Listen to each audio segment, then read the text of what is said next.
전도서 10장 11절에서 20절입니다. 전도서 10장 11절에서 20절. 오늘 돈이면 다 된다 합니다. 성경에 독특한 말씀이 있는데 Money answers all things라는 말입니다. 이쪽에 서양, 미국에서는 유명한 속담이기도 하고 그것은 이제 성경에서 나온 말이죠. Money answers all things. 이건 아주 유명한 말입니다. 모르는 사람이 거의 없을 겁니다. 전도 10장 19절 말씀인데 그게 성경 말씀이었어요. 전도 10장 19절 같이 읽습니다. 잔치는 웃음을 위해 베풀며 포도즙은 즐겁게 하되 돈은 모든 것에 쓸모가 있느니라. 이제 우리말은 상당히 의역이 되어 있습니다. 돈은 모든 것에 쓸모가 있느니라. Money answers all things 한데 이 번역하기가 상당히 어려웠던 것 같아요. 돈이면 다 된다 이래 번역하기는 좀 난감하잖아, 그죠?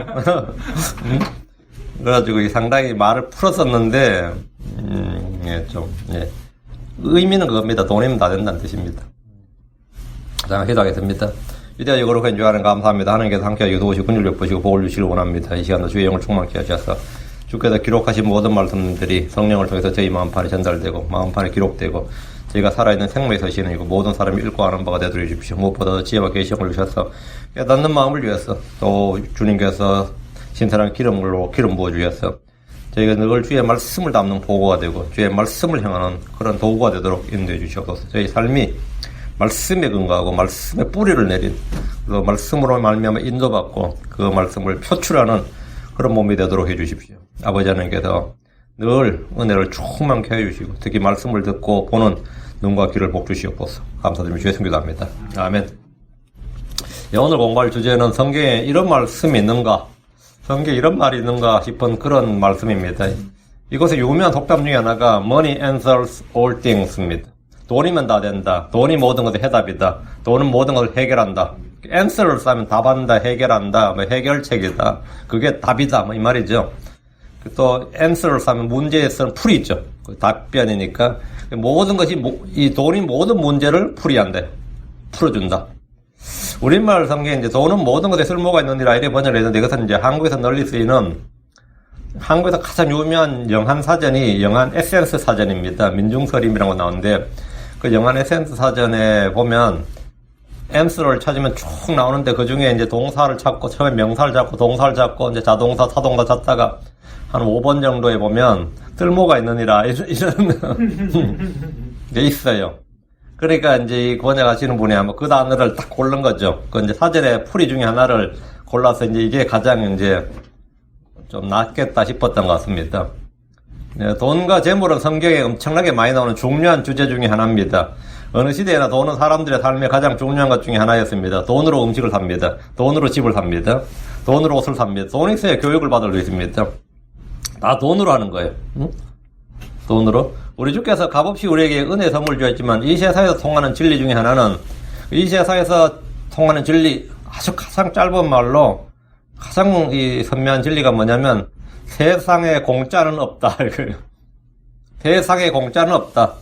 이 말 하나만 딱 명심하고 살아도 사기당할 일 없고 화를 입을 일 별로 없다고 그래요. 세상에 공짜는 없다. 이것만 딱 기억하고 공짜로 보이는 거나 이거 거저먹기다 싶은 것들에 대해서 딱 경계를 하고 그 공짜로 보여도 공짜 아니다. 그 반드시 엄청난 가격이 히든 피라 그러죠. 공짜로 보이는 모든 것에는 히든 피가 있어요. 그래가지고 덥석 물었는데 보니까 그게 뭡니까? 안에는 뭐가 있었던 거죠? 예. 단지 미끼였을 뿐이고 나는 그냥 걸리는 거지. 세상에 공짜는 없다. 이건 아주 유명한 금언이고요. 격언이고 중국 속담에도 보면 중국에는 옛날부터 이 돈에 대한 당당한 그게 있었어요. 그래서 중국 속담에 보면 돈이면 귀신도 부린다. 돈이면 귀신이라 부린다. 이 말이 있습니다.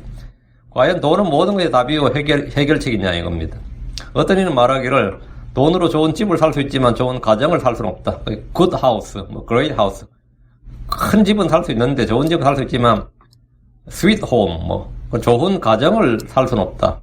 돈으로 좋은 침대를 살 수 있지만 좋은 잠은 단잠은 잘 수 없다. 예. 돈으로 좋은 약은 살 수 있지만 건강을 살 수는 없다. 돈으로 시계를 살 수 있지만 시간을 살 수는 없다. 돈으로 피는 살 수 있지만 생명을 살 수는 없다. 돈으로 여자를 살 수 있지만 사랑을 살 수는 없다. 돈으로 옷을 살 수 있지만 아름다움을 살 수는 없다. 돈으로 멋진 장례식을 치를 수 있지만 평안한 죽음을 살 수는 없다. 돈으로 교회 건물은 지을 수 있지만 신앙을 살 수 없고 종교를 살 수 있어도 구원은 살 수 없다. 뭐 이럽니다. 돈의 한계를 말한 거죠. 돈으로 많은 책을 살 수 있지만 돈으로 지혜를 살 수는 없습니다. 마술사 시몬은 사도들이 행하는 그 능력을 보고 그 사도들이 사마리아에 와서 안수에서 성령을 받게 하고 막 이런 능력을 보고는 돈으로 사고자 했습니다. 그 능력을. 마술사 시몬은 돈은 좀 있었던 것 같아요. 베드로에게 내가 돈을 주니까 나에게도 그런 능력 좀 달라고, 나도 기적을 행하고 하는 그런 능력 좀 달라고. 그 돈 될 것 같거든요. 그때 시몬 베드로가 말했습니다. 사도행전 8장 10절에 베드로가 그에게 이르되 내가 하나님의 선물을 돈으로 살 줄로 생각하였은즉 내 돈과 함께 망할지어다. 하나님의 선물을 돈으로 살 줄로 생각했다. 하나님의 선물은 돈으로 살 수 없다요. 그런 생각만 해도 그런 생각을 했다면 네 돈과 함께 망할지어다. 구원은 돈으로 살 수 없고 영원한 생명 돈으로 살 수 없고 믿음은 돈으로 살 수 없는 것이다. 성령을 돈으로 사는 것은 있을 수 없는 거죠. 근데 이 돈은 모든 것의 해답이다. 모든 것의 해결책이고, 근데 실제로 돈으로 불과한 것이 굉장히 많습니다. 근데 솔로몬은 왜 이렇게 여기다가 전도 10장 19절에 돈으로 모든 것을 살 수 있다. 돈이면 다 된다. 이렇게 말을 한 거냐면, 그 해아래서 사람들에게 통용되는 진리를 말한 겁니다. 전도서의 솔로몬은 자문과 전도서를 통해서 돈과 재물에 대해서 참 많은 걸 가르쳤습니다. 돈에 대한 성경의 가르침은 이 자본주의 시대를 사는 현대 크리스천들에게 가장 중요한 진리고 주제 중에 하나입니다. 크리스천들은 돈과 재물에 대해서 바르게 알아야 됩니다. 어떤 사람은 돈과 재물을 좀 죄악시하는 사람들이 있고요. 어떤 사람은 그걸 너무 탐욕을 부리면서 숭배하는 사람이 있고 돈을 섬기는 사람이 있고 이게 둘 다 오류입니다. 돈 자체는 악한 것이 아닙니다. 돈은 죄가 아니에요. 돈은 악한 것이 아니고 나쁜 것도 아니고 악한 것이 아닙니다. 부지런히 일을 해서 돈을 버는 것은 하나님이 사람이 주신 능력이고 선물입니다. 하나님은 아브라함에게 복을 주셔서 큰 사람이 되게 하셨습니다. 큰 사람이 되게 하셨다. 이게 뭔 말 같아요? 큰 부자가 되게 하셨다는 말입니다. 주님 이삭에게 복을 주셔서 그에게 100배 열매를 주셨고 큰 부자로 만드셨습니다. 야곱과 요셉은 젊은 날 고생을 했지만 큰 부자들이었습니다. 성경의 사사들, 재판관들 있죠. 사사들은 모두 다 부자였습니다. 아주 큰 부자였어요. 다윗과 솔로몬은 말할 필요도 없는 것이고요. 한국의 크리스천들은 부자들에 대해서 굉장히 비판적이거나 냉소적인 사람들이 좀 있습니다. 이것은 성경적인 관점이 아니라 불교나 유교의 사상에 따른 겁니다. 크리스천이 부자라 그러면 뭔가 좀 크리스천이 부자다? 이렇게 목사가 부자다 그러면 이거 뭐 좀 더 이상 더 이제 난리가 나고요. 이건 이제 성경적 관점이 아니라 불교나 유교적 관점입니다. 불교하면 뭐죠? 무소유 그런 거죠. 유교는 청빈 이런 걸 굉장히 강조합니다. 성경은 돈을 버는 일이나 소득을 얻는 일과 부자가 되는 일에 대해서 전혀 비판적이지 않습니다. 신명기 8장 18절에 오직 너는 주 내 하나님을 기억하라. 내게 재물을 얻을 능력을 주시는 분이 곧 그분이시니 이것은 그분께서 내 조상들이 맹세하신 자신의 언약을 이날같이 굳게 세우려 하심이니라. 재물을 얻는 능력을 주시는 분이 그분이시다. 하나님께서 사람들이 재물을 얻는 능력을 주시고 그것을 언약으로 세우셨다 이거예요. 주께서 자기 백성들에게 재물을 얻을 능력을 주시는 분이라고 합니다. 지금도 전 세계의 가장 큰 부자들로 통하는 이들이 유대인들입니다. 유대인 상권, 유대인 경제 그런 거 하죠. 특히 미국이나 유럽에서 유대인들의 경제력은 누구나 인정할 정도로 뛰어납니다. 그리고 엄청난 부자인데 얼마나 부자냐 그러면 모든 사람들이 시기하고 질투할 정도로 그 미움을 받을 정도로 부자들이에요. 그 유대인들이 왜 그렇게 히틀러한테 당했을 것 같아요? 돈을 잘 벌었기 때문입니다. 돈을 잘 벌었기 때문에 다른 이유 없어요. 너무나 돈을 잘 번 거예요. 자기들보다 훨씬 돈을 잘 버니까 우리 땅에 와서 왜 우리 이 아리안족이 아닌 이 유대인이 왜 우리 땅에 와서 우리보다 훨씬 더 잘 사느냐 이거지. 그 시기심이 제일 문제였던 겁니다. 시기심은 사람을 죽입니다. 가인이 아벨 죽인 게 별거 아니에요. 그 시기심이라고. 그럼 그들이 재물 얻을 능력을 재물 얻은 능력이 대체 어디서 왔냐 이거. 주께서 주신 겁니다. 주께서 주신 거예요. 재물과 명예가 다 주에게서 나옵니다.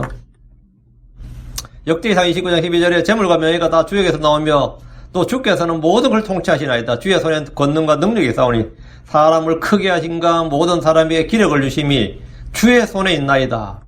우리가 경계하는 것, 비판하는 것 이거는 돈이 아니고 불의한 소득, 의의가 없는 소득, 부정과 불법을 통해서 얻은 소득, 뭐 도둑질하거나 폭력이나 강탈로 얻은 소득, 뭐 이런 것들이지. 그래서 부자가 되는 것을 이제 경계하고 비판하고 정죄하는 것이지, 돈을 정죄하지 않습니다. 부자를 정죄한 것도 아니고, 이 땅에는 하나님께서 부와 재물을 주신 사람들이 많이 있습니다. 전도서 5장 19절에 또 하나님께서 각 사람에게 부와 재물을 주시고, 또 그에게 그것을 먹고 그의 몫을 취하며 그의 수고한 것을 기뻐할 능력을 주셨나니, 이것은 하나님 선물로다. 하나님께서 각 사람에게 이 말은 에브리맨이, 하나님께서 각 사람에게 부와 재물을 주셨다. 그러면 이 부와 재물을 안 가진 사람은 뭐냐? 하나님 안 주셨냐? 하나님 선물이로다. 하나님 선물이로다. 그럼 문제가 있다 이 말이죠. 부와 재물은 주께서 주신 선물입니다. 도둑질하거나 강탈이나 폭력이나 이자놀이 등으로 얻은 소득에 대해서는 주께서 정죄하십니다. 성경은 자기 손으로 수고하여 재물을 모으라고 합니다. 근데 많은 애들이 그래요. 굉장히 이제 뭐 빈털터리 한다. 뭔가 사고 터진 거예요. 뭐 도박을 했든지 뭐 술을 먹었든지 아니면 뭐 투자를 잘못했든지 사기를 당했든지 뭐 그런 거 있죠. 주님께서는 각 사람에게 부와 재물을 주셨는데 각 사람에게 그 부와 재물을 운영할 능력을 주신 건 아닙니다.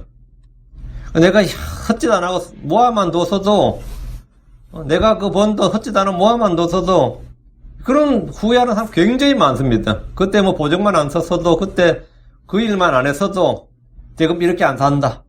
응? 그 부와 재물은 다 어느 정도 받은 거죠. 하나님께서 그 사람에게 부와 재물을 주신 거예요. 근데 이게 뭐 어떻게 하다 보면 완전히 빈털터리 되는 건 허다하단 말이죠. 내가 벌었는데 남이 차지하는 것도 허다하고, 어쨌든 하나님께서 각 사람에게 부와 재물을 주시고, 근데 그것을 차지하고 기뻐하고 한 거, 이거는 하나님 선물이에요. 이게 하나님 선물이라고. 어떤 사람은 자기가 벌고 남이 가져갑니다. 성경은 자기 손으로 수고하여 재물을 모으라 그럽니다. 잠언 13장 11절에 헛되이 얻은 재물은 줄어들려니와 수고하여 모으는 자는 재물을 늘리리라. 하나님은 개개인이 일을 해서 각자 자기가 한 일을, 자기가 일한 것을 먹고 소득을 늘리고, 그리고 각 사람이 자신의 재산을 소유하는 일에 대해서는 복을 주시지 정죄하지 않습니다. 성경은 개인의 사유재산을 보장하시며 공산주의나 사회주의가 아닌 자본주의를 지지합니다. 성경은 자본주의를 전적으로 지지합니다. 지금 미국이 막 사회주의 바람이 외부는 것 같아요. 이 반성경으로 나가는 겁니다. 그만큼 영적으로 쇠퇴했기 때문입니다. 미국이 영적으로 강건했을 때는 공산주의나 사회주의는 어저께 학생들 머리도 선생들 머리에도 머리 자체에 들어있질 않았어요. 마음 자체에. 근데 요즘은 뭐 대학생으로 가면은 미국은 사회주의로 가야 된다고 막 지지하는 데도 굉장히 많아요. 응? 사회주의로 가야 된다. 지금 민주당 정책이 사회주의로 가자는 거예요. 사회주의로. 미국을 사회주의로. 왜? 성경과 반대로 하자 이 말입니다. 성도들은 개미처럼 부지런히 일을 하고 자기 손으로 일한 것을 먹고 빚을 지지 말고 궁핍한 자를 돕고 선을 향할 수 있도록 일을 해야 됩니다. 일을 하면 어떻게 되냐? 부와 재물을 주신다 이거예요. 그리고 그것을 그 몫을 취해서 기뻐할 능력도 주신대. 이건 하나님의 선물이라는 겁니다.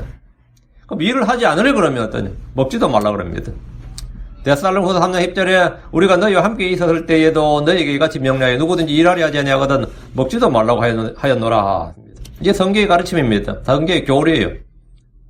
사람이 돈이 없다, 재물이 없다는 것은 삶의 불편을 이야기할 뿐만 아니라 단순히 삶의 불편만이 전부냐? 그게 아닙니다.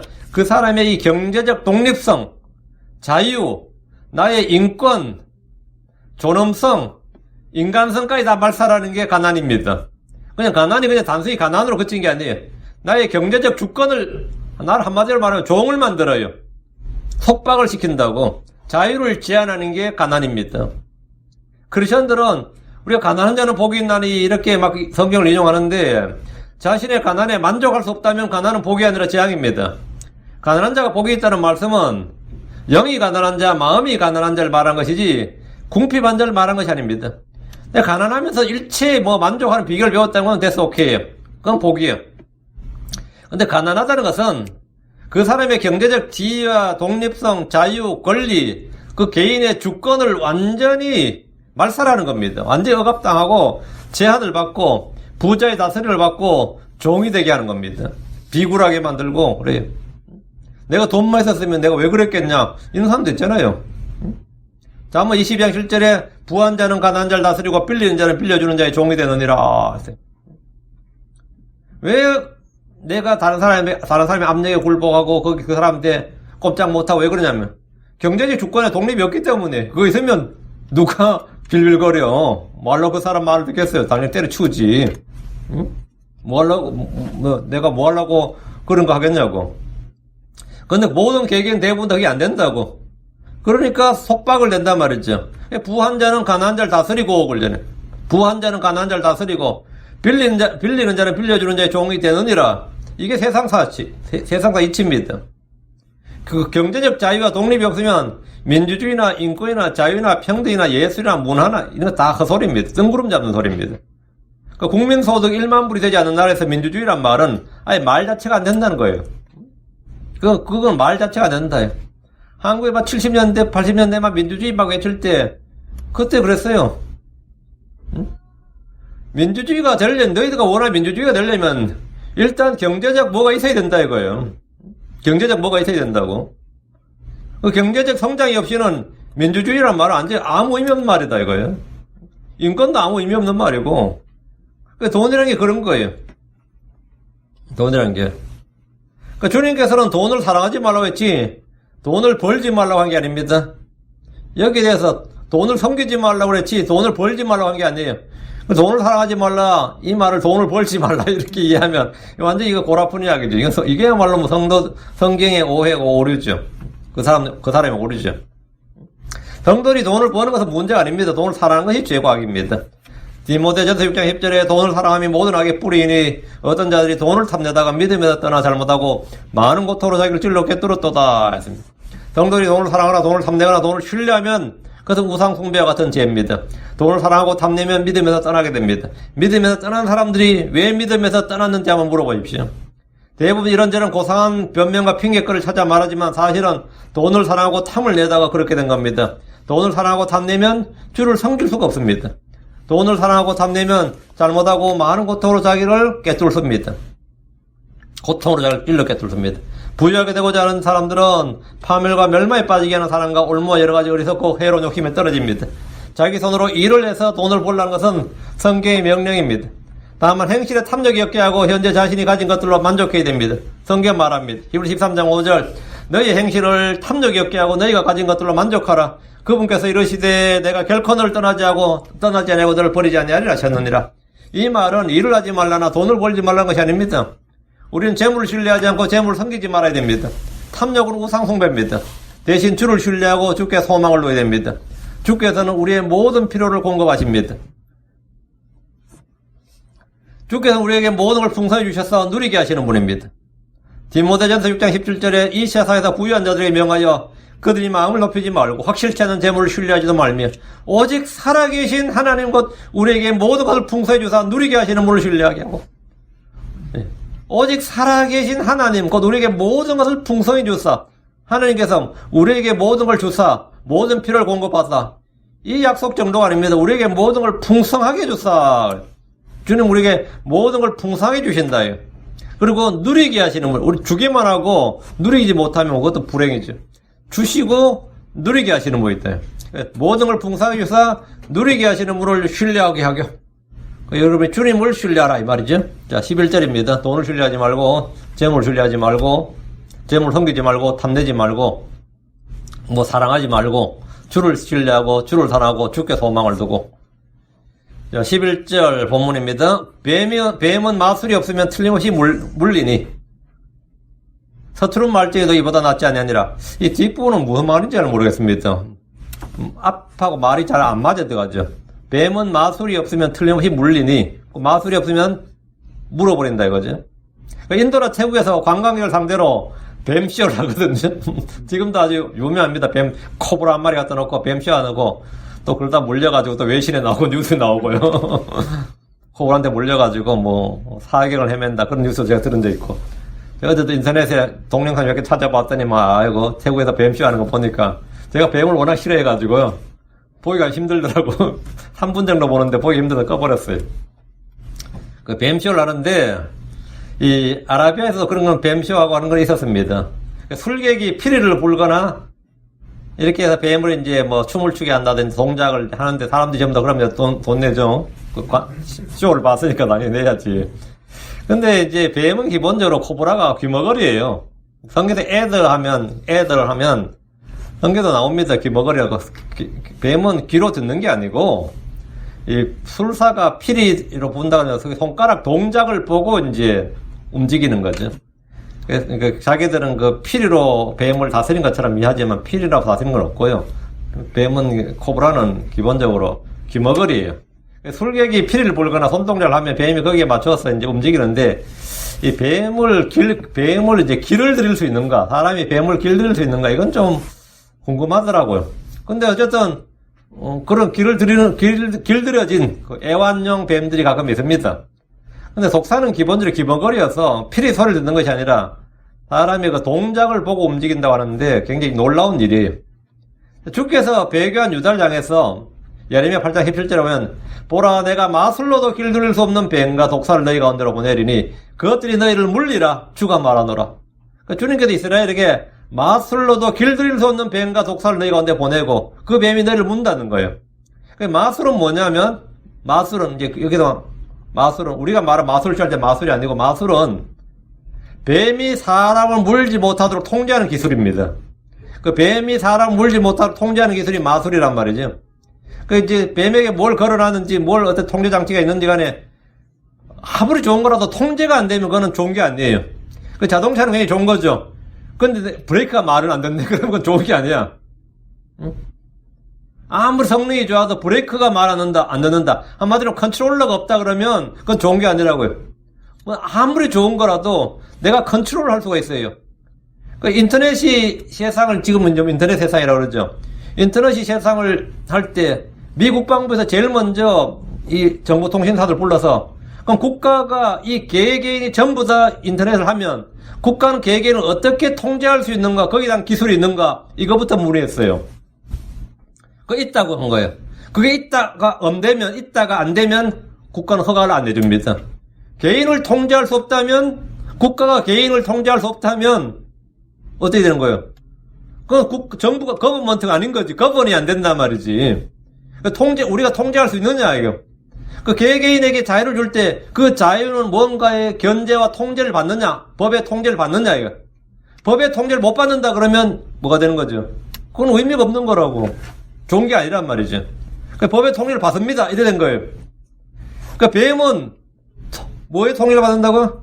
마술로 통제를 받는다. 마술의 통제를 안 받는 뱀이다. 그럼 사람이 그 뱀은 재앙이죠. 잡아 죽여야 된다고.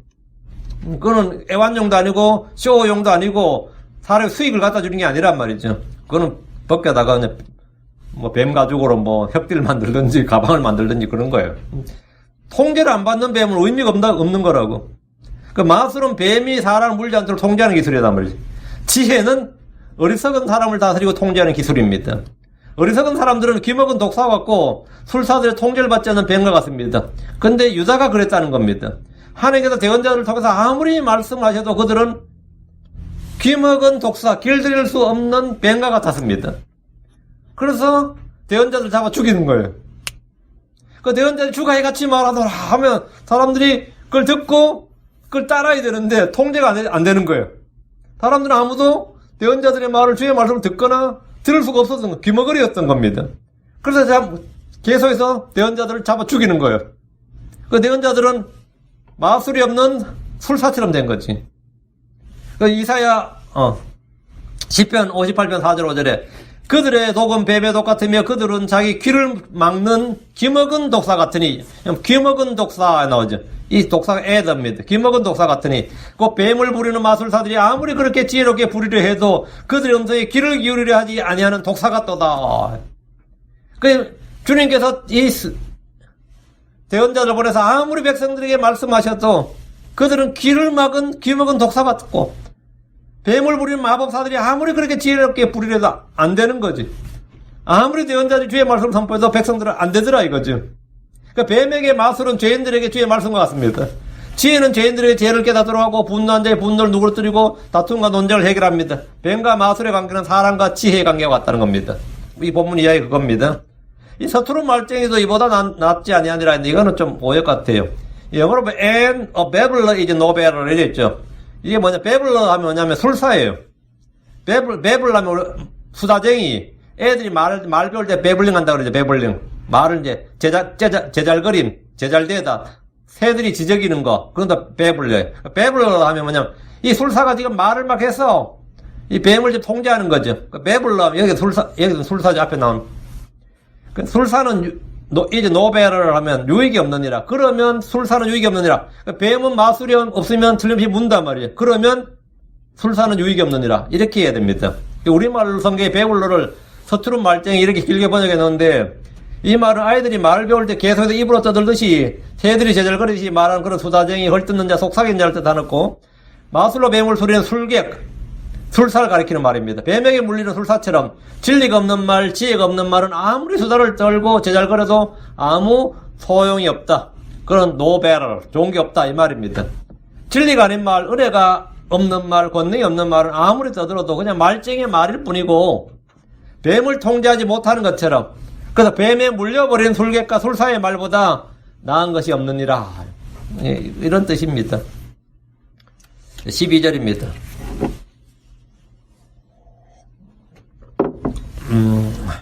지혜로운 사람의 입의 말들은 은혜로우나 어리석은 자의 입술은 그를 삼키려 하나니. 늘 말하지만 성경엔 두 가지 종류의 지혜가 있습니다. 땅의 지혜와 하늘의 지혜입니다. 땅에서 나는 것, 하늘에서 내려오는 것. 육신에 속한 지혜와 성리의 지혜, 마귀에 속한 지혜와 하나님에 속한 지혜. 두 가지입니다. 지혜로운 사람의 입의 말들은 위로부터 난 지혜를 말합니다. 주를 두려워하는 사람, 주의 말씀을 듣고 행하는 사람은 지혜로운 사람입니다. 그런 사람의 입의 말들은 은혜롭습니다. 이런 지혜는 순수하고 화평하고 부드럽고 간청을 잘 들어주며 긍휼과 선한 열매로 가득하고 차별이 없고 위선이 없습니다.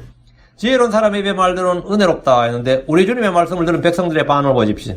누가복음 4장 22절에 모두가 그분에 대해 증언하고 그분의 입에서 나온 은혜로운 말씀들에 놀라였어 이르되, 그분의 입에서 나온 은혜로운 말씀들에 놀랐어 이르되. 백성들은 주의 입에서 나온 은혜로운 말씀들에서 놀랐습니다. 주의 말씀은 은혜의 말씀입니다. 사도행 14장 3절에 그러므로 그들이 오랫동안 머물며 주 안에서 담대하게 말하며 그분께서 그들의 손으로 표적들과 이적들 행하기 허락하사 자신의 은혜의 말씀에 증거를 주시니라. 자신의 은혜의 말씀에, 성경 말씀은 기본적으로 은혜의 말씀이다. 은혜의 말씀, 은혜를 끼치는 말을 하고자 하면 지혜로운 자가 되어야 됩니다. 내가 지혜로운 자가 되어야 은혜로운 말씀하지, 내가 어리석은 자면 어리석은 말을 할 수밖에 없는 거죠. 말이란 것은 마음에 가득한 것이 나오는 겁니다. 말은 마음에 가득한 것이 입으로 나오는 거예요. 우리의 말이 어떠해야 하는지, 어떻게 말을 해야 되는지 성경은 명령을 하셨습니다. 에베소 4장 19절에 부패한 대화는 결코 너희 입 밖으로 내지 말고 오직 세워주는 말을, 세워주는 말은 덕을 세워주는 말, edifying words. 오직 세워주는 일에 좋은 것만을 말하며 그것이 듣는 자들에게 은혜를 끼치게 하라. 내가 말할 때 그것이 누군가를 세워주고 은혜를 끼치게 하는 그런 말을 하는 거예요. 이게 크리스천의 대화의 기술입니다. The art of conversation이 크리스천의 대화의 기술. 우리 애들도 보면 스피치 앤 디베이트 들어가지고 막 하는데, 스피치 하는 방법 중요하죠. 디베이트 하는 방법, 상대방의 논점을 꺾고 뭐 이기고 하는 설득하고 이런 기술을 가르치는 거예요. 근데 이 덕을 세워주고 은혜를 끼치는 말을 하게 하는 그런 스피치 앤 디베이트만 없어요. 성도들이 주의 말씀대로 듣는 자들이 은혜를 끼치는 말을 하려면 주의 말씀을 마음속에 풍성히 거하게 해야 됩니다. 크리스천들이 말을 하는데 독사의 독이 나오고 쓴뿌리가 나오고 시기와 거짓말이 나올 때가 있습니다. 이 덕담을 하는데도 뒤로 슬며시 돌면서는 엷은 미소가 띄더라 뭐 이러면 어때요? 돌아서면서 엷은 미소를 띄우면, 이 덕담을 하는데도 그 속에 가시가 돋아있고 위로를 건너는데도 냉소와 조롱이 있고, 상대방은 못 듣는 것 같아서 사실은 듣습니다. 그게 그 말을 듣는 게 아니에요. 말에서 묻어나는 뭐가 다 전달이 된다고. 크리스천의 대화의 기술, 크리스천의 그 대화의 기술은 두 가지. 첫째, 사랑 안에서 진리를 말하라. Speak the truth in love. 사랑 안에서 진리를 말하라. 성경 말하기를 에베소 4장 15절에 오직 사랑 안에서 진리를 말하며 모든 일에서 그분 안에 이르도록 성장하게 하람이라. 그분은 머리신이 곧 그리스도시니라. 사랑 안에서 진리를 말하라. 이게 첫 번째, 대화의 기술 첫 번째고, 사랑이 없으면 아무 유익이 없으니까요. 둘째, 말을 소금으로 감맞추어 항상 은혜롭게 듣는 자에게 은혜를 끼치게 말하라는 겁니다. 골로새서 4장 6절에 너희 말을 소금으로 감맞추어 항상 은혜롭게 하라. 그러면 너희가 각 사람에게 어떻게 마땅히 대답해야 할지 알게 되리라. 너희 말을 소금으로 감맞추어 항상 은혜롭게. 그 대화의 기술입니다. 크리스천의 대화의 방법. 그게 뭐냐면 사랑에서 진리를 항상 소금으로 감맞추어 은혜롭게. 그 지혜로운 자의 말과 달리 어리석은 자의 말은 그를 삼키려 합니다. 어리석은 자의 말은 자기에게 걸림돌이 되고 올무가 되고 자기를 상하게 하고 죽이는 칼이 됩니다. 지혜로운 자의 말은 생명을 주고 지혜를 주고 은혜를 끼치지만 어리석은 말은 자기 자신마저 위험에 처하게 합니다. 잠언 10장 21절에 의로운 자의 입술은 많은 사람을 먹이나 어리석은 자들은 지혜가 부족하여 죽느니라. 어리석은 자들은 지혜가 부족하여 죽는다고 했어요. 어리석은 자들의 입은 어리석음을 쏟아냅니다. 혀는 불의와 불법의 세계입니다. 성경 말하기를 야고보 3장 8절 혀는 아무도 능히 길들이지 못하나니 그것은 다스릴 수 없는 악이요 죽이는 독으로 가득한 것이니라. 혀를 지혜하는 유일한 방법은 은혜가 내 마음을 다스리고 하나님의 평강이 내 마음속에서 나를 통치하는 겁니다. 그리고 마음속에 주의 말씀을 풍성히 거하게 하고 숨겨두는 겁니다. 13절입니다. 그의 입의 말들어의 시작은 어리석음이요 그의 대화의 끝은 해를 끼치는 미친 것이로다. 어리석은 자의 입의 말들의 시작은 어리석음으로 시작해서 끝은 해를 끼치는 미친 짓으로 끝난다는 거예요. 어리석음으로 시작해서 해를 끼치는 미친 것으로. 우리 주 예수님께서 사람의 속에서 입을 통해 나오는 것들이 무엇인지 말씀해 주셨습니다. 마가복음 7장 20절에 23절에 그분께서 이르시되 사람에서 나오는 것 그것이 사람을 더럽게 하느니라. 속에서고 사람들의 마음에서 악한 생각, 간음, 음행, 살인, 도둑질, 탐욕, 사악함, 속임, 색욕, 악한 눈, 신상모독, 교만, 어리석음이 나오는데 이 모든 악한 것이 속에서 나와 사람을 더럽게 하느니라 하시니라. 어리석은 자들의 마음에는 하나님이 없습니다. 그들의 눈에는 주를 두려움이 없습니다. 그렇기 때문에 그의 입에서는 어리석음이 쏟아져 나옵니다. 주의 영을 받은 자는 주의 말씀을 합니다. 그렇기 때문에 그의 입에서는 어리석음이 쏟아져 나옵니다. 주의 영을 받은 자는 주의 말씀합니다. 그 속에 주의 말씀이 있는 자는 진리를 말하고 주 예수님을 증언합니다. 어리석은 자들의 대화의 주제는 만나면 하는 얘기가 이제 집값 이야기, 주식 이야기, 먹는 것, 마시는 것, 노는 것, 즐기는 것, 그런 게 대화의 주의 전부입니다. 그들의 대화의 끝은 해를 끼치는 미친 것이로다. 이 말씀대로 어리석은 자들의 대화는 죄를 짓는 것, 죄를 즐기는 것으로 가득하기 때문에 해를 끼치는 미친 짓입니다. 14절입니다. 또한 어리석은 자는 말도 많으니라. 사람은 앞으로 무슨 일이 있을지 알 수 없나니 그의 뒤에 무슨 일이 있을지 누가 그에게 알려주겠느냐. 어리석은 자는 말도 많다 그랬죠. 말이 많은 곳에 죄가 부족하지 않습니다. 잠언 10장 19절에 말이 많은 곳에는 죄가 부족하지 아니하거니와 자기 입술을 금하는 자는 지혜로우니라. 어리석은 자의 목소리는 말이 많아 알려집니다. 전도서 5장 3절 꿈은 일이 많아 생기고 어리석은 자의 목소리는 말이 많아 알려지느니라. 꿈이 많고 말이 많으면 헛된 것도 많게 됩니다. 전도서 5장 7절 꿈이 많고 말이 많으면 헛된 것도 많게 되나니 오직 너는 하늘을 두려워할지니라. 말을 하지 않으면 어리석은 자라도 지혜로운 자로 여겨지는 법입니다. 다시 14절입니다. 사람은 앞으로 무슨 일이 있을지 알 수 없나니 그의 뒤에 무슨 일이 있을지 누가 그에게 알려주겠느냐. 사람이 한계입니다. 사람은 내일 일을 알 수 없고 오늘 하루 동안에도 무슨 일이 있을지 알지 못합니다. 벨사살왕은 자신이 죽는 그날 밤에 다니엘에게 선물을 주고 나라의 셋째 지리자로 삼겠다고 했습니다. 항상 지금 잠시 뒤에 나라 망하고 자기 죽는데 말이야. 페르시아 군대가 지금 왕궁 밑에 수로를 통해서 지금 들어오고 있는데 그는 잠시 뒤에 바빌론이 망하고 자신이 죽게 될 일을 전혀 알지 못했습니다. 아합은 전쟁에 나가면서 변장을 하고 나갔지만 그는 우연히 쏜 화살에 맞아서 그날 죽었습니다. 이 세상에서 앞으로 무슨 일이 있을지 아는 유일한 사람은 주 예수님입니다. 주님은 자신이 언제 어떻게 어디서 죽을지 누구에게 죽을지 다 아셨습니다. 주 예수님은 베드로가 언제 몇 번 어느 시각에 자신을 부인하실지 아셨고 제자들이 동할 것을 아셨습니다. 우리는 주의 말씀을 통해 앞으로 일어날 일을 알 수 있습니다. 그러나 주의 계시가 없이는 우리는 아무것도 알 수 없습니다. 누가 그에게 알려주었느냐? 누가 그에게 알려주겠느냐? 주 하나님 외에는 아무도 없습니다. 예언의 영이신 주의 증언이 앞으로 일어날 일들을 미리 알려줍니다. 소위 전문가들의 예측이란 것은 점쟁이들의 점술만큼도 맞지 않습니다. 전문가들의 예측이란 것이 전문가들의 예측이라는 게 잘 맞으면 얼마나 좋겠어요.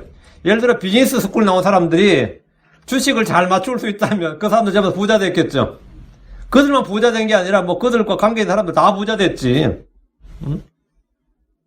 다 부자 됐겠지.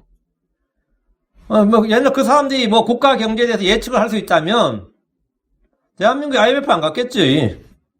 응? 그 회사들마다 다 경제연구소가 있습니다. 대우가 대우경제연구소가 있어요. 현대경제연구소가 있어요. 삼성도 삼성경제연구소가 있습니다. 왜? 그들은 전부 금융업을 하거든요. 회사도 하고 보험업도 하고 쌍용도 쌍용증권이 있었어요. 그 전부 다 최소 학력이 석사입니다. 최소 거기 들어오려면 연구원은 최소 학력이 석사예요. 근데 그들이 대우 망합니다 이렇게 대우 회장한테 우리 대우 이제 몇 년 안에 망합니다 그런 사람 아무도 없어요. 대우는 그때 대우 보고서에 따르면요 향후 한국에서 대우가 1위 기업이 된다고 되어 있습니다. 그리고 삼성이 5위 기업이 된다고 예측이 되어 있어요. 근데 세계 경영해가지고 대우가 1위가 되고 현대가 2위가 되고 해서 삼성 그때 삼성 자동차 때문에 쭉 밀려서 한 5위 정도로 내려앉는다고 예측을 했는데 대우는 망했어요. 쌍용은 지금 이름도 없고 1위가 뭐가 됐어요? 현대도 분리가 되어버렸습니다. 현대자동차가 됐지 현대그룹이라는 건 지금 거의 없어요. 현대그룹은 지금 세계 한국에서 20위도 안 됩니다. 지금 현대그룹 다 현대상성까지 팔려가지고 현대그룹은 자체 20위가 안 돼요. 그러면 현대라는 이름은 있지. 현대라는 이름은 현대자동차 그룹이지 현대그룹 아닙니다. 현대그룹은 20위다. 20위면 뭐 20위 뭐야 지금. 저 뒤에 이름도 없습니다. 저 뒤에 이름도 없어요. 그룹 자체 거의 해체돼 버렸죠. 왜? 북한에 투자했다가 망해버린 거예요. 그때 북한 투자할 때만 해도 현대는 한국에서 영원 1위 될 줄 알았습니다. 김대중 대통령이 현대를 막 밀어준 거예요. 막. LG 반도체 뺏어서 현대 반도체 만들어주고 현대 반도체 지금 어디가 있어요? SK가 있습니다. 복이 아니라 저주가 돼버린 거예요. LG는 그때 완전 막 가슴을 치고요. 그 뺏겼을 때. 막 구조조정 뭐 통합해가지고 막 회사를 막 찢어가지고 이쪽 좀 만들고 그때 뭐 현대는 독박나 뭐 혼자 그냥 동무대였습니다. 북한 사업해주라고 막 밀어준 거예요. 현대그룹 지금 흔적도 없습니다. 뭐 현대 엘리베이터인가 뭐 지금 뭐 2개 가지고 있을까 아마 그 죽은 거예요. 정누구 그 회장 그 자살한 회장 있죠. 그 사람 부인 지금 현정은 씨인가 그 사람이 가져올 거예요. 그건 지금 삼성이 독보적이더라고. 그 경제연구소에서 말하는 그 경제인들의 소위 말해 전문가들 예측이란 게 저 뭐 미알이나 저기서는 점쟁이들 예측만 도 안 돼요. 점쟁이 예측만 도 안 된다. 지금 미국의 파우치라는 사람 있죠. 앤서니 파우치 맞죠? 그 사람이 트럼프가 1년 이내에 백신을 만들겠다. 백신을 맞춰서 미국에 백신을 공급하겠다 그럴 때 웃었습니다. 웃었뿐만 아니라 언론에 나와서 트럼프는 제정신이 아니라 그랬어요. 과학을 전혀 이해하지 못하는 사람이고 전혀 베이스리스, 전혀 근거 없는 말을 하는 사람이다. 그리고 미국의 과학자들이 저렇게 과학에 무지한 트럼프 지지할 수가 없다면서 우리는 트럼프 60년 만에 처음으로 우리가 정치에 가는데 반 트럼프를 하겠다 그랬습니다. 근데 트럼프 재임 안에 나왔어요. 스와프라 그래가지고 100억 불 이상을 투자해서 트럼프는 만들어낸 겁니다. 그러니까 전부 다 당황하셨어요, 지금 뭐. 전부 다 6년 이상, 5년, 6년 걸린다고 그랬거든요. 그들은 미국 최고 전문가들이라는 사람들이에요. 근데 백신이 나와가지고 지금 백신 다 맞고 있는데, 그 백악관에 잠깐 바이든이 하는 말이, 전임 정부가 백신을 남겨두질 않았다, 이러고 이러는 거야.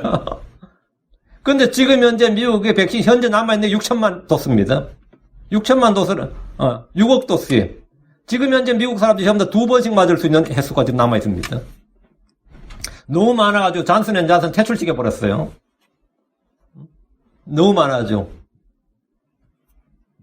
그 전문가들이 1년 앞에 그 뻔히 보이는 것도 예측을 못해요. 그래서 막 욕을 한 거예요. 막 욕을 한 거라. 그게 그들의 예측 능력이라는 것이 어느 정도냐예요. 점쟁이들의 점술만큼도 안 됩니다. 점쟁이 점술만큼도 안 돼요. 15절입니다. 어리석은 자들의 수고는 그들 모두를 지치게 하나니 그는 어떻게 도시로 가는 줄도 알지 못하느니라. 우리가 평소에 하는 말 중에 무식한 사람이 열정을 가지고 신념을 가지면 가장 무섭다고 합니다. 어리석은 자들의 수고는 모든 사람을 지치게 합니다. 쓸데없는 일과 열매 없는 일과 해도 안 되는 일에 집착을 하고 끝장을 보려 하기 때문입니다. 어리석은 자는 자신의 어리석음을 알지 못하기 때문에 일을 열심히 하면 할수록 사람을 더욱 지치게 합니다. 예, 그는 어떻게 도시로 가는 줄도 알지 못하느니라. 이게 뭔 말 같아요? 그는 어떻게 도시로 가는 줄도 알지 못하느니라. 이 사람의 어리석음이 얼마나 어리석은지 어떻게 도시로 가는 줄 알지 못하느니라. 이 말씀은 누구나 다 아는 길도 알지 못한다 이 말이에요. 그러니까 시골에서 뭐 옛날 유다 같으면 예루살렘이죠. 뭐 이 큰 도시도 있단 말이죠. 그럼 도시로 가는 길은 다른 길은 뭐 유명하지 않아서 물어 간다지만 한국 사람이 서울로 가는 길은 다 한다고. 서울로 가는 길을 모르는 사람은 한국 사람이 서울로 가는 길은 다 안단 말이에요. 그 길을 모른다 그러면 그거는 뭐 한국 사람이 아닌 거지. 시골에서 도시로 가는 길은 그 지역에 사는 사람들이라면 다 아는 길이란 말입니다. 넓은 길이고 사람들의 왕래가 잦은 길이기 때문입니다. 설령 내가 그 도시를 몰라도 길을 몰라도 눈치만 있어도 사람들이 제일 많이 가는 그 길이 뭐죠? 도시로 가는 길이에요. 왜? 사람 왕래가 제일 잦은 길이니까. 그러니까 눈치만 있어도 찾아갈 수 있는 길이 도시로 가는 길이단 말이죠. 그는 어떻게 도시로 가는 줄도 알지 못하느니라. 정 모르면 누구에게 그냥 묻기만 해도 다 가르쳐 줄 수 있는, 누구나 쉽게 할 수 있는, 누구한테 물어도 아는 길이기 때문에 묻기만 해도 서울 가는 길이 어디냐 이러면 묻기만 해도 알 수 있는 길이단 말이에요. 도시로 가는 길 이 말은 가장 쉬운 길, 가장 쉬운 일을 말합니다. 어리석은 자는 그조차도 알지 못하기 때문에 여러 사람을 지치게 한다. 정말 내가 지친다. 어리석은 같이 살면 내가 지친다. 16절입니다. 오 땅이여 내 왕이 아이이며 내 통치자들이 아침에 먹으면 내게 화가 있으리로다. 아이가 왕이라면 그날은 위험에 놓인 겁니다.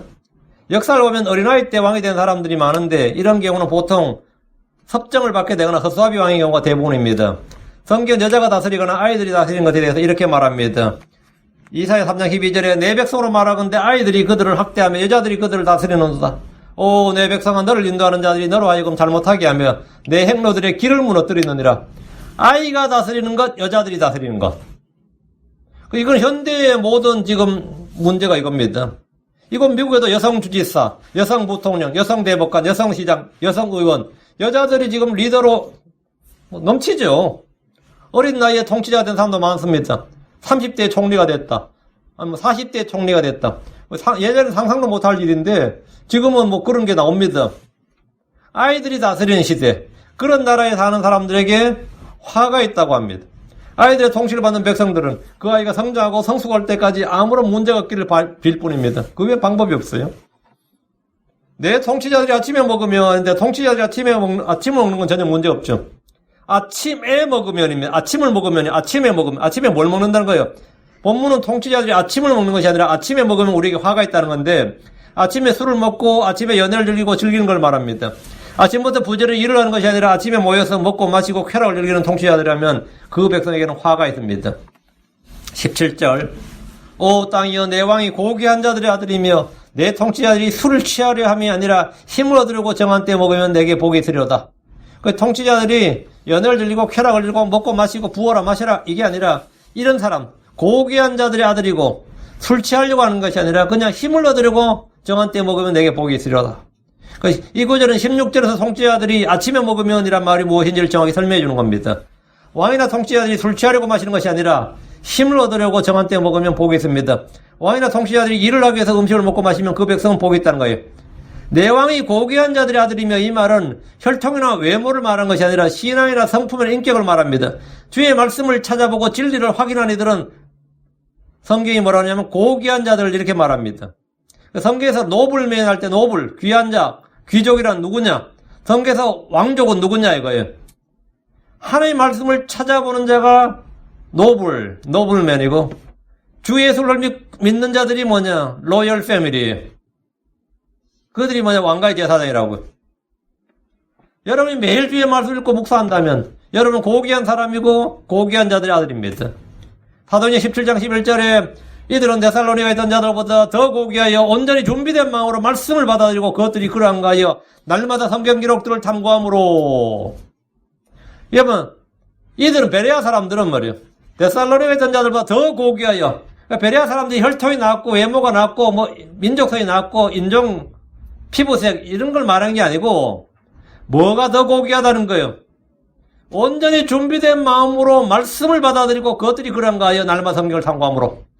그러니까 준비된 마음으로 말씀을 탐구하고 받아들이는 사람들이 더 고귀한 사람들이다, 이거. 그 베레아 사람들은 그 면에서 데살로니가 사람들보다 더 고귀한 사람들이다. 미국 사람들이 한국 사람보다 고귀한 거 아닙니다. 한국 사람, 일본 사람보다 더 고귀한 게 아니고, 중국 사람들이 뭐 자기들이 어느 나라 사람보다 더 고귀한 거 아니에요. 그런 건 전혀 없고, 그 온전히 준비된 마음으로 말씀을 받아들이고 그것들이 그런가 하여 날마다 성경 기록들을 탐구하는 사람들이 성경이 말하는 고귀한 사람들이에요. 그 베레아 사람들이 고귀했던 것은 민족성이나 혈통이나 종교적 열정이나 지적 우월이 아니라 주의 말씀을 탐구했기 때문입니다. 근데 왕이나 통치자들이 성경책을 한 권 필사해서 곁에 두고 날마다 말씀을 묵상하고 주를 두려워하고 그 말씀을 행하려 주의 법을 지키라고 하면 그게 뭐냐면 고귀한 자의 아들이다. 그러니까 왕이 그런 사람이라면, 왕이 그런 사람이면, 그러니까 미국에도 대통령들이 성경 읽고 기도하고 이렇게 이런 사람들, 조지 워싱턴 같은 사람들 말이에요. 그런 사람들이었을 때 미국이 좋았지. 그런데 버락 후세인 오바마 같은 사람이 이제 나타났을 때 미국은 아주 끝장이 난 거지. 뭐 동성애 프라우드 데이 뭐 이런 거나 만들어야 되고 말이죠. 지금 바이든 같은 사람 했을 때 뭐 자기는 뭐 크리스천이라고 하면 뭐 캐톨릭이라고 하면서 뭐 그러더라고. 그런 이런 전혀 이 고귀하지 않는 사람들이 이제 지금 이제 저게 되면 이제 우리는 이제 화가 있는 거죠. 왕이 고귀한 자들의 아들이고 통치자들이 뭐 그런 타면 뭐 그 백성 복이 있는 거죠. 18절입니다. 심한 게으름으로 말미암아 건물이 썩으며 손이 놀므로 집이 뚫려 새느니라. 게으름의 폐해와 해악에 대해서는 자문에 매우 많이 나옵니다. 유대의 건물은 지붕을 평평하게 만들었고 비가 오면 나무가 썩기 쉬운 구조였습니다. 집을 돌보지 않으면 물이 새고 흙아래 있는 나무들이 썩게 됩니다. 요즘 집들도 주인이 제대로 관리하지 않으면 나오는 벌레들이 먹습니다. 이 캘리포니아의 집은 대부분 목재 구조이기 때문에 사고 팔 때 한 가지 하는 거 있죠. 터마이트 인스펙션 이런 걸 하죠. 그 터마이트 인스펙션이 필수일 겁니다. 콘크리트 건물인 한국에서는 들어보지 못했는데 이곳에는 흰개미들이 나무를 먹어치워서 집이 위험할 수 있다. 그 아주 좋은 집이라도 터마이트 인스펙션을 해보면 이거 그냥 놔두면 무너집니다. 그래요. 그 타이거 우즈가 살던 집이 플로리다의 엄청난 고가의 집이에요. 이게 몇 천만 불짜리 집일 겁니다. 이혼을 하면서 이제 마누라가 차지했거든요. 이제 이혼을 하면서 마누라가 차지했는데, 그 마누라가 이제 터마이트 인스펙션을 했는데, 전문가들이 이 집을 헐어야 된다 그런 거야. 그 비싼 집이, 플로리다 최고 부촌인 곳에 집인데, 이 집은 흰개미들이 너무 많이 먹어서, 그래서 그 집 헐었습니다. 그래가지고 새로 지었는데, 워낙 그 재산 분할 많이 받았으니까 새로 지었는데, 뭐, 옆에서 보는 사람들 입장에서는 어떻게, 야, 타이거 우즈 돈 받아가지고, 멀쩡한 집 헐고 또 짓는구나. 이렇게 욕을 엄청나게 했는데, 멀쩡한 집 한 게 아니고, 터마이트 인스펙션 했더니만, 겉보기와는 다르게 그렇게, 진짜 곧 무너질 집이었다. 이렇게 이제, 해명을 하더라고요. 뭐 사실인지 아닌지, 짓고 싶어 그랬는지 실제 그랬는지 저도 모르겠고, 전 사람들하고 안 믿으니까. 터마이트라는 게 그런 거예요. 그래, 우리가 그러면 어떻게 되는 거죠? 평소에 그 사람이 부지런하고 잘 살피고 해야지 집을 유지할 수 있다고. 근데 건물이 썩고 집이 뚫려 물이 샌다는 것은 그 집에 사는 사람들의 심한 게으름을 보여주는 실제적인 예단 말이에요. 특히 유대에서는 이제 우기, 건기가 있으니까, 우기가 닥치기 전에는 이런 걸 해야지 않으면 집이 썩는다, 건물이 썩는다. 그런데 그냥 놓으니까 물이 새고 집이 뚫려 샌다, 지금 그 이야기예요. 이런 가정이나 국가도 마찬가지입니다. 왕이나 통치자들이 해야 할 일을 하지 않고 게으름을 피울 때 나라의 곳곳이 무너지고 국경은 뚫리고 누수현상이 일어납니다. 지금 우리가 사는 미국을 보십시오. 국경으로 미리 국자들 불법자들이 마구 밀려오지만 군대와 경찰이 넉넉히 바라볼 뿐입니다. 군대와 경찰이 국경 수비대가 막으려고 그래도 대통령이 풀어주라는데 뭐 어떻게 해. 잡을 필요가 없는 거죠. 잡을 필요가 없는 거지. 법을 정비하고 군대를 정비하고 해야 이 나라를 이 홈랜드 아니에요. 우리가 홈랜드를 시큐리티라 하죠. 이 나라의 안전, 이걸 치안과 안전을 책임져야 되는데 해야 할 일을 하는 대신에 군인들이 적을 막을 생각을 안 하고 군대 내에 성평등 문제 이런 거 지금 논하고 있어. 전전 문제를 논하고 있어요. 군대 내에 임산부, 여군이 임신할 때 임부복을 어떻게 만들 것이냐 이런 거 지금 토론하고 있다고. 적을 어떻게 막을까 토론한 게 아니라 얼마나 기가 막힐 일이에요. 그러니까 뭐가 되는 거죠? 건물이 썩고 집이 뚫려 샌다고요. 19절입니다. 잔치는 웃음을 위해 베풀며 포도즙은 즐겁게 하되 돈은 모든 것에 쓸모가 있느니라. 잔치의 용도와 목적은 웃음을 위한 겁니다. 포도즙의 용도와 목적은 마음을 즐겁게 하기 위한 겁니다. 물론 잔치나 포도주를 다른 목적의 용도로 사용할 수 있겠지만 주된 목적과 용도는 웃음과 즐거움입니다. 그러나 돈의 용도는 뭐다? 한두 가지가 아니에요. All things예요. 그게 포도즙은 사람의 마음을 즐겁게 한다. 기분을 좋게 한다. 그게 포도즙 마시는 이유죠. 그 용도가 그 정도라면 돈은 용도가 뭐라고요? All things라고요. 한두 가지가 아니다 이 말이에요. 그러니까 돈의 용도는 엄청나단 말이죠. 돈은 모든 것에 쓸모가 있느니라. But money answers all things.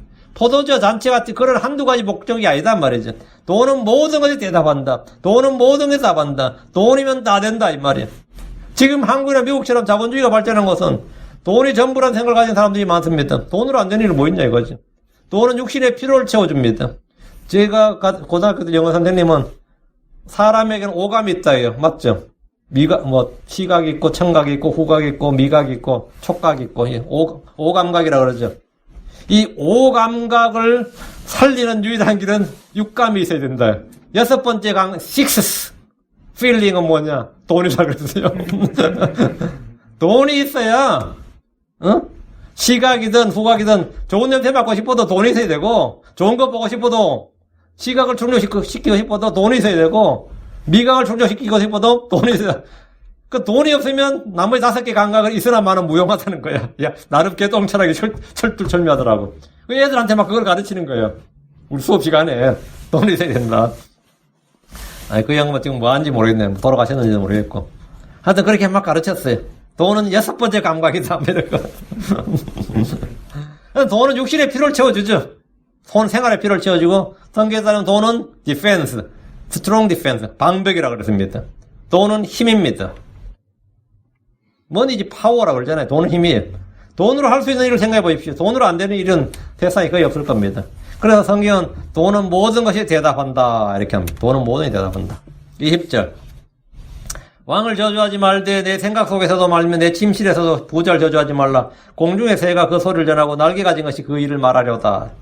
우리말 속담에 안 보이는 곳에, 없는 곳에서는 나라님 임금도 욕한다 그런 말 있죠. 남을 비난하는 인간 본성을 꼬집은 말입니다. 그러나 성경 왕을 저주하지 말고 안 보이는 데서뿐 아니라 내 생각 속에서도 하지 말라는 거예요. 왕의 권력과 권세와 지위는 하나님 주신 겁니다. 이걸 이제 이쪽에서 왕권 신수설이라고 합니다. 왕의 권력, 그 힘은 하나님으로서 온다는 것이 하나님으로서 받은 거다. 왕의 권력은 위로부터 난 겁니다. 성경적입니다. 독재자나 폭군을 해도 그를 왕으로 세우신 분이 하나님이십니다. 이런 이유로 성경 신자들은 폭력 시위는 물론이고 일체 반정부 시위를 하지 않습니다. 크리스천으로서 우리는 생각 속에서도 왕을 저주하지 말고 왕을 존경해야 됩니다. 베드로전서 2장 17절에 모든 사람을 존경하며 형제를 사랑하고 하늘을 두려워하며 왕을 존경하라. 왕을 존경하라. 바이든도 존경할 수 있나? 대통령이라서 괜찮은가? 왕이 아니라서. 내 침실에서 부자를 저주하지 말라. 우리는 부자뿐만 아니라 누구도 저주하지 않습니다.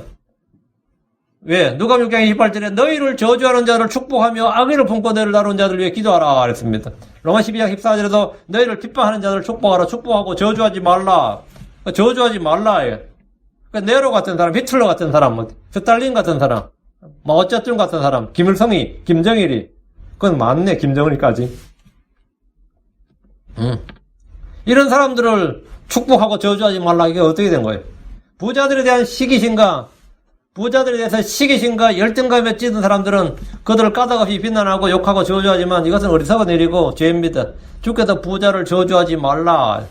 우리 크리스천으로서 부자를 저주하거나 비난하거나 비판할 필요가 없습니다. 자기가 부자가 되면 돼요. 자기가 부자가 되면 돼. 20절. 공중의 새가 그 소리를 전하고 날개 가진 것이 그 일을 말하려다. 왕이나 부자를 대적하고 저주할 때 그 일은 아무리 은밀히 행해도 다 드러나게 됩니다. 세상에 비밀이 없다는 말처럼 감쪽같이 행한 일들도 꼭 새어나가기 마련입니다. 왕은 사람들이 생각하는 것 이상의 정보를 가지고 있습니다. 우리말에 쥐도 새도 모르게 이 말이 있는데 어디에나 쥐와 새들이 있습니다. 하나님은 모든 것을 감찰하십니다. 마귀들도 사람이 하는 일을 다 합니다. 사람들 중에는 배신자가 나오기 마련입니다. 사람이 아무리 감추어도 어둠의 일들이 빛 가운데 드러나게 됩니다. 어떤 일은 수십 년이 지나서 드러나기도 합니다. 이게 영원히 묻히겠거니 생각했는데 20년, 30년이 지났어. 그때 했던 일. 내가 중학교 때 했던 일이. 학교 다닐 때 학교 폭력을 학폭이라고 그러죠. 학교 폭력을 저질렀던 일이 한 몇십 년이 지난 뒤에 폭로돼가지고 말이죠. 국가대표도 잘리고 연예에도 퇴출되고 요즘 뭐 자주 나오대요. 내가 중학교 때 쟤한테 두들겨 맞았어요. 제 학교 폭력의 일진이었어요. 뭐 나오죠. 아, 그게 자기가 수십 년 뒤에 그래 나올 줄 어떻게 알았겠어. 그거 알았으면 굳이 안 했지. 응? 그 몇십 년이 지나서 폭로되어서 사람들에 전달되는 것을 요즘 자주 볼 수 있습니다. 야, 몇십 년이 지나서 그때 그 일들이 폭로가 돼가지고 개망신을 주고 말이죠. 그때 우리 돈 떼먹고 호주로 튀었어요. 근데 그 아들이 TV에 나오네. 어? 그 아들이 TV에 나가지고 막 떠들고 다니네. 그래가지고 또 폭로를 한 거야. 그 호주에서 잘 살고 있는데 붙들려가지고 죄값 치르겠습니다. 그러고. 야, 나 좀 황당하더라고. 그 사람도 뭐 사이 그렇게 될지 어떻게 알았겠어요. 응? 그것도 수십 년 전 이야기인데 말이죠. 근데 사람들에게 들통 안 난다 하더라도, 응? 안 난다 하더라도, 하나님의 회사는 다 드러납니다. 응? 세상에서 안 드러났다고 안 드러난 게 아니에요. 하나님의 회사는 모든 일이 다 빛 가운데 드러난다고요. 수십 년이나 수백 년이 지나서든 간에 그리스도 앞에서 다 드러난다고, 주 앞에 다 드러난다고. 그 우리는 언제나 빛 가운데서 살아야 됩니다. 빛 가운데서 걸어야 됩니다. 어둠의 일들에 참여하지 말아야 됩니다. 만약 악을 행한다면 두려워해야 됩니다. 예. 오늘은 여기까지 하겠습니다. 11장 다음 시간에 잠깐 기도합시다.